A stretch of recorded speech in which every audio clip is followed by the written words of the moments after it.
One of the biggest consequences, dangers, and risks of working with the Lovecraftian current of magic is the effect that it has on your state of mind. I have tried for the last 3 hours to record this video. My mind is utterly scattered. I can neither concentrate, nor can I empty my mind enough to allow a flow of consciousness to come through that would really relate what's really on my mind. So I've chosen to simply record everything that comes to me in this state. I hope you understand, and I hope you accept this is not going to be one of my best videos, and I hope that I have the courage to post it. Working with the Lovecraftian current is, when done sincerely, very difficult. When you have an honest experience, it can be very difficult to relate to the real world while you're doing it. It's not always up to you when it happens. Once you invoke these beings, once you call upon them and you allow them into your psyche, into your mind, into your reality, it can be really hard to stop them from coming when they want to come. I'm not just making this video because it's approaching Halloween, although that's one of the reasons why I decided to start working with the Lovecraftian current again. Something about this time of year always pulls me towards the shadows, pulls me towards the outer gods, the mysterious, the cosmic horrors. The objective of this video, the intention of why I made it, why I'm making it, is to relate to you why the Lovecraftian current is not, it's not just a flight of fancy. There's something real to it. So forgive me if my usual analytical way of speaking is a little bit messed up, if I talk in circles, if I repeat the same things over and over again. Hopefully there won't be too many jump cuts. I really hate doing jump cuts because I feel like if I have to do jump cuts, I'm being less sincere with you. I want you guys to get what I know. If I want it to be perfect, I'll write it down. If I'm doing a video, I want to relate to you. I want you to relate to me.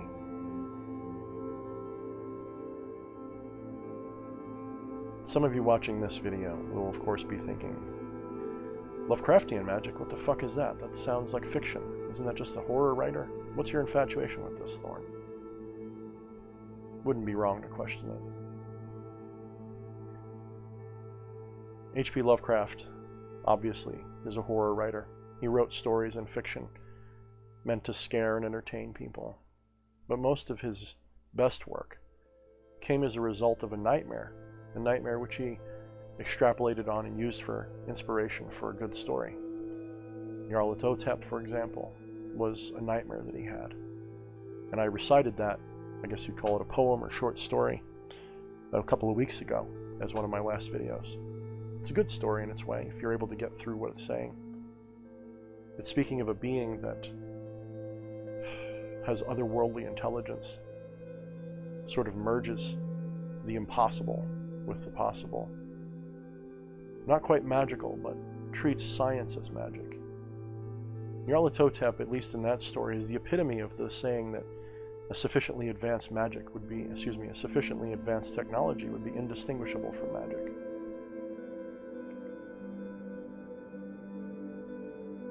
So Thorne, why do you work with the Lovecraftian beings? Are they just fiction? What is it? What is it about them? What's real about them? What's not? There's a couple of different schools of thought about this, of course. The first is the traditionalists, the classical magicians, those who work with the Goetia, Keys of Solomon, the Kabbalah, the Kabbalion, the Enochian magic. People like that don't really have time for what they consider flights of fantasy. They would deny the Lovecraftian current, and they wouldn't be entirely wrong to do so. It is not a common magical system. In fact, there is literally no system to it, except perhaps a willingness to believe, a willingness to see, a willingness to accept the possibility. There are, of course, the dogmatists who truly believe that these spirits exist as written. They believe that Lovecraft was in fact an unwitting and unwilling channeler of these beings, and that up until then, humanity had only mistaken them for something else, or perhaps never heard of them, didn't know, because they are so ancient. Why would they appear to humanity until they're ready or until they want to?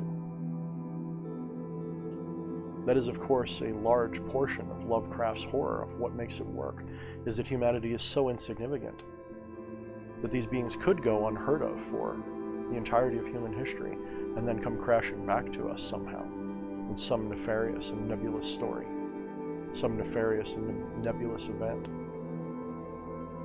They're so unthinkable, so unbelievable. And so, of course, once again, one of the consequences of this current is a kind of madness, a kind of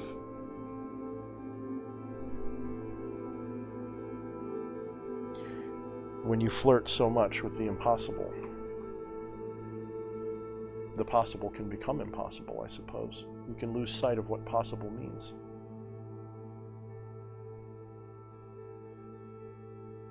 Then, of course, there's the chaos magician's perspective of magic, of the Lovecraftian current, and that is that people have believed for so long in these beings because of their interest in them as fiction, because they've seen them in their dreams and imagined them so vividly by reading the stories, that they've created real egregores which can be connected to in magical ritual, that can be used for magic or at least channeling and various forms of mediumship.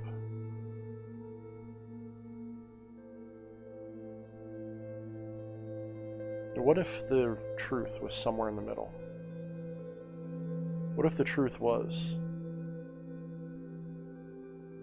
Lovecraft was indeed channeling something? He didn't know it. You see, Lovecraft he was a really well-educated man. He knew quite a bit about different cultures and ideas, and he knew about world religions and cultures and different ideas, and world religions and cultures and different ideas. He was quite the xenophobe. He was afraid of other worlds and other cultures. He was afraid of the outsider. He loved Boston. He loved Boston so much. He loved New York. He was terrified. He was an abused child, very badly. His mother made him very codependent. She sheltered him so much that even when he was married, it wasn't a very good relationship. His relationship to the outside world was very poor. And so anything that he encountered in the outside world was quickly and easily turned into a monster. It was impossible for him to relate to. When he would look at other cultures, he would probably hear about stories from, for example, the Orient, the Near Orient in India, hearing about the Hindu culture and their beliefs. Probably spawned many ideas of many dark gods based upon the fantasies therein. He would perhaps hear about the Polynesian tribal people of different Pacific islands and come up with horrible sea monsters that they might worship, dream monsters. He would hear about Antarctica and decide that there was probably a culture, a city that would be there, that we would find from antiquity. Something horrible. There was always something horrible in the unknown. He wasn't like the Star Trek age people who would often say that the unknown wasn't anything to be afraid of. In fact, they found things to be happy with and proud of.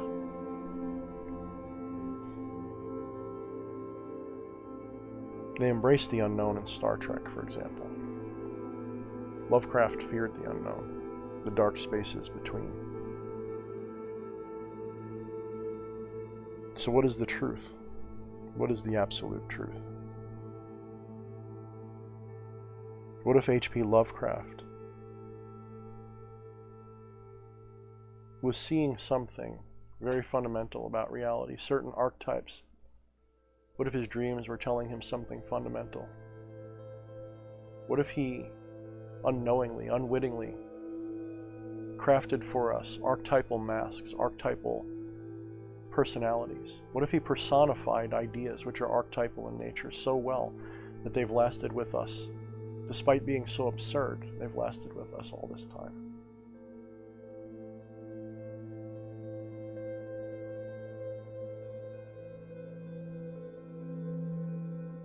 it is my belief, then, that H.P. Lovecraft's imagination created egregoric interfaces which we could commune with to connect to archetypal concepts which would have been alien even to the mystical traditions of old, that would have been difficult for them to conceptualize. That is not to say there's no correlations, perhaps. Azathoth is probably the Atman, or at least close to the idea of the Atman. Yog-Sothoth is a lot like the great eye of providence, the all-seeing eye of the Most High, the omniscient, omnipresent being. Nyarlathotep is the equivalent of the embodiment, the soul of the gods that is able to travel between worlds and has many faces. A heretical Jesus, or Satan, perhaps, if you will. Cthulhu is a nightmarish dream dragon sleeping at the bottom of the sea, exiled, awaiting a time when even death is unable to claim him. Shub-Niggurath has been equated many times with the Baphomet or Pan. I see it as sort of a convergence of Lilith and Pan, or perhaps the dark side of Gaia.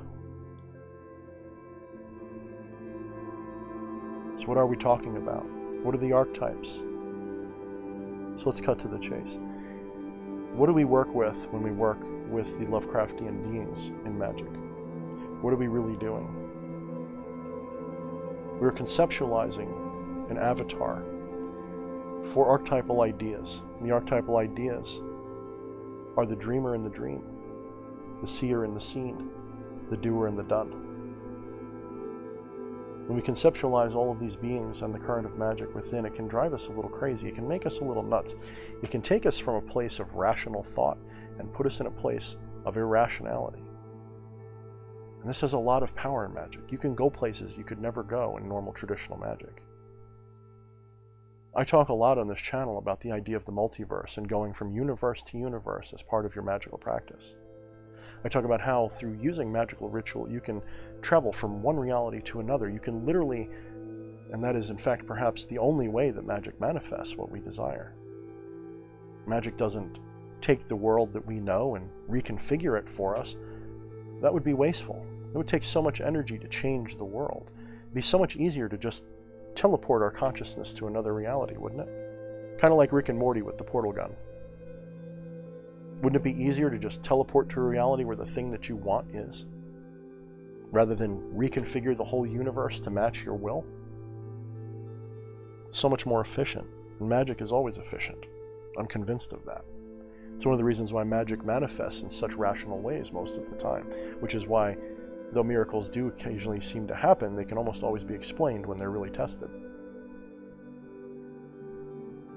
The Lovecraftian current opens up your mind to the possibility, in fact, if not the possibility, the certainty, that the reality you see is insignificant and is likely only a fragment of what is. And if that's true, then it's likely that magic works along the lines of the multiverse. I'll be doing a video that's specifically talking about Yog-Sothoth soon. I wanted to do this video first. I wanted to talk about this. I wanted to come from a state of mental anguish, I guess. I'm feeling a little better, actually. I must have been somewhere a minute ago. I wanted to come from a place of being in that current, getting my brain back and talking to you about it, I guess, because that seems to be what happened, actually. The Lovecraftian current speaks to us of the irrational, of the impossible. It allows us to invoke things that even traditional currents of magic might still make difficult. What spirits in the traditional currents of magic can compare, truly, with the Lovecraftian currents of madness, of the impossible, of the cosmic horror? Virtually nothing. The closest we can get is maybe to some primordial gods, Erebus, Nyx, Leviathan. Tiamat, Bahamut, the primordial darknesses that came before. The largest spirits, really, if you will. Some of you may remember when I was talking about Leviathan recently in a recent video, I talked about how Leviathan was huge. And I started getting the impression that the bigger a spirit is, the older it is. Not that that's always the case, but that does seem to be quite often what happens. The further back a spirit goes in our conceptualization of its origin, if it's a primordial being, it's huge. In fact, it's very common for people to see angels as very big. Sandalphon being like the second largest angel, for example. I forget exactly how many years, maybe 550 years or something like that you'd have to walk to go from one end of his body to the other. Primordial beings are always enormous. They're always very consequential, very strange. The Lovecraftian beings, when you fully invest yourself in studying their power and studying their gnosis and allowing them to be real, allowing yourself to accept that they could be real, and taking steps to work with them, whether they be my magic or someone else's or your own, when you make those steps and those efforts, when it works, when you feel the call of Cthulhu, when you truly go over the edge into that madness, into the mouth of madness, the mountains of madness, when you've seen the tower, when you've seen the tunnels, you've seen the voids, you've seen the spaces between, when you've seen the many eyes,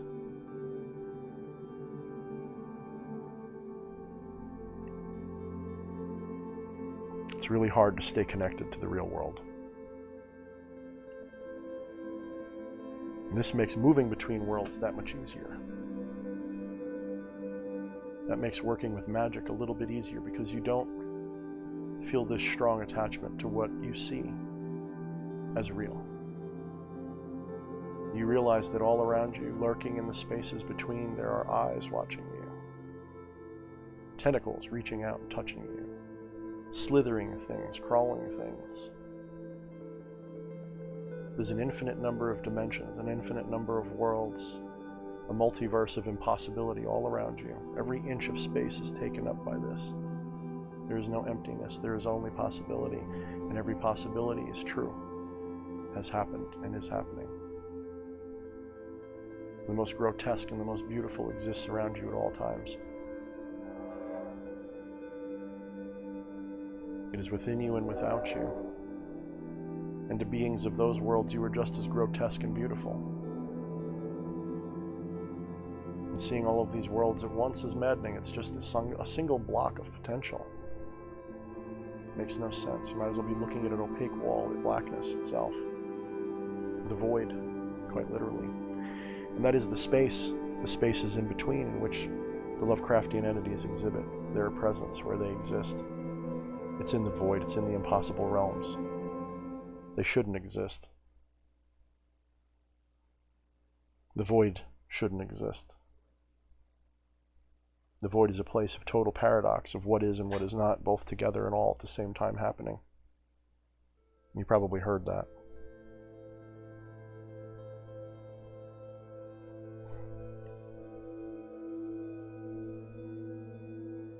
It's the spaces in between that are most real.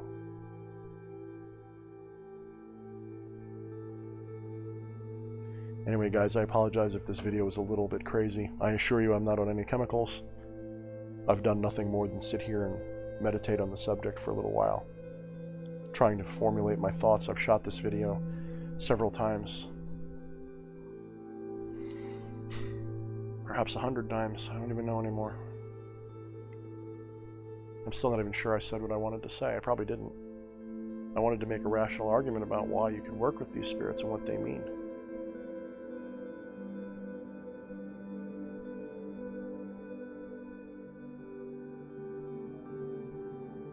Going into the place of madness is needed. Going there is important. Being with it and rational all the time is not always good. And when you go into the other worlds in between, and you see the worlds that should not be, when you drive your feet through the deserts, you come upon the tower, the Black Tower. And there is no door, there's no way in. And you realize that all of the inventions of all the minds of all the poets, of all the authors, of all the painters, when you realize that their stories and their artwork are just portals to other worlds, when you realize the video games you play are doorways to other dimensions, when you realize that the fantasies of your mind and your dreams are real, they are echoes of a place that does exist. Your worst nightmares and your greatest fantasies are all real. When you become a nexus of what is, you lose sight of who you are. And you join